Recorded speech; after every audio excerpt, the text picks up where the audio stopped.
మేడ్చల్ జిల్లా బోడుపల్లిలోని Siddhartha public school వద్ద ఉధృత పరిస్థితులు నెలకొన్నాయి. స్కూల్ ఫీజుల పెంపుపైన విద్యార్థుల తల్లిదండ్రులు ఆందోళనకు దిగారు.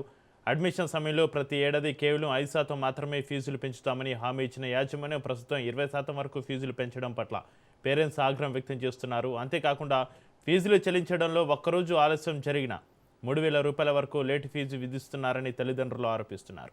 ఈ విధానం వల్ల తీవ్ర ఆర్థిక ఇబ్బందులు ఎదుర్కొంటున్నామని వారు చెబుతున్నారు. గత 10 రోజులుగా నిరసనలు తెలుపుతున్నప్పటికీ స్కూల్ యాజమాన్యం స్పందించడం లేదని ఆవేదన వ్యక్తం చేస్తున్నారు. యాజమాన్యం వెంటనే స్పందించి ఫీజుల పెంపును తగ్గించి హామీ ఇచ్చే వరకు తమ ఆందోళన కొనసాగిస్తుందని తల్లిదండ్రులు హెచ్చరిస్తున్నారు.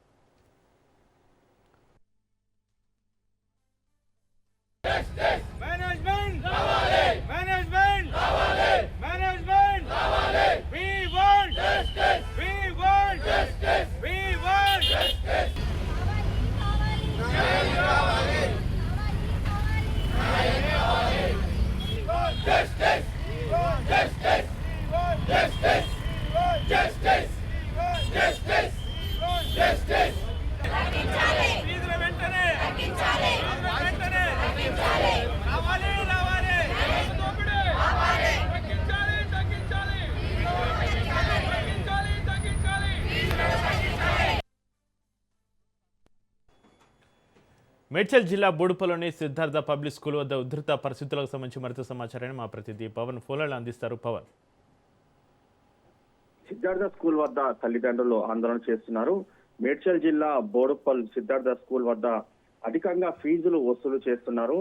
అంతేకాకుండా తీవ్ర ఇబ్బందులకు గురి చేస్తున్నారని చెప్పి కూడా తల్లిదండ్రులు ఆందోళన వ్యక్తం చేస్తున్నారు.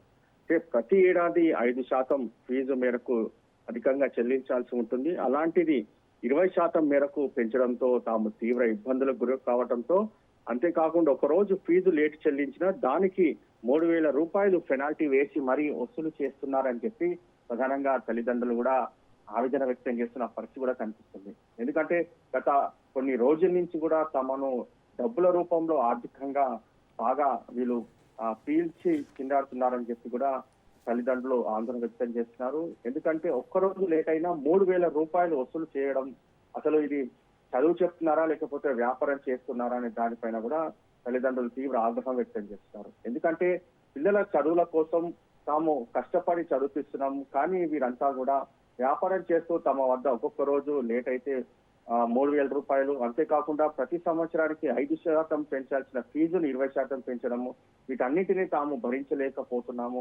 యాజమాన్యం వెంటనే తిరిగి రావాలంటూ కూడా ఆందోళన వ్యక్తం చేస్తున్నారు. ఆందోళన చేస్తున్న నేపథ్యంలో ఈ ప్రజెంట్ అయితే యాజమాన్యం మాత్రం స్పందించలేదు. అయితే దీనికి సంబంధించి యాజమాన్యం స్పందించి తమ దగ్గరకు వచ్చి అధికంగా వసూలు చేస్తున్న ఫీజులను మాఫీ చేసేంత వరకు కూడా ఈ ఆందోళన కొనసాగుతుందని చెప్పి ప్రధానంగా తల్లిదండ్రులు కూడా ఆవేదన వ్యక్తం చేస్తున్న పరిస్థితి కనిపిస్తుంది. అయితే సిద్ధార్థ స్కూల్ సంబంధించిన నేపథ్యంలో చాలా రోజుల నుంచి కూడా ఇలాంటి ఆరోపణలు ఉన్నాయి. అయితే ఫీజు చెల్లిస్తేనే ఎగ్జామ్ రాయించడము, అంతేకాకుండా ఫీజు చెల్లించకపోతే విద్యార్థులను ఇంటికి పంపించి వేయడం, ఇలాంటి యొక్క ఘటనలు కూడా గతంలో కూడా జరిగాయి. అలాంటి ఘటనలు మరీ పునరావృతం కాకుండా తల్లిదండ్రులను వేధించకుండా డబ్బుల రూపంలో పూర్తిగా తమను ఆర్థికంగా నష్టపోకుండా, అంతేకాకుండా పిల్లలకు మంచి చదువు చెప్పే విధంగా స్కూల్ ఉండాలి, కానీ ఇలా సిద్ధార్థ స్కూల్లో ఇలా డబ్బులు వసూలు చేయడం సరైన పద్ధతి కాదు అని చెప్పి కూడా తల్లిదండ్రులు ఆవేదన వ్యక్తం చేస్తున్నారు. అయితే ఇప్పటికే ఘటనా స్థలానికి పోలీసులు కూడా చేరుకున్నారు. అయితే ఎవరెవరు ఎంత పెద్ద మొత్తంలో డబ్బులు కట్టారు వారికి సంబంధించిన డీటెయిల్స్ కూడా తీసుకుంటున్నారు. దీనికి సంబంధించి ఎంక్వైరీ చేస్తాము, త్వరలో యాజమాన్యాన్ని కూడా పిలిచి పూర్తిగా చర్చలు జరుపుతామని చెప్పి మరోవైపు ఇటు పోలీసులు చెప్తున్న పరిస్థితి కూడా కనిపిస్తుంది. Right, thank you Pawan.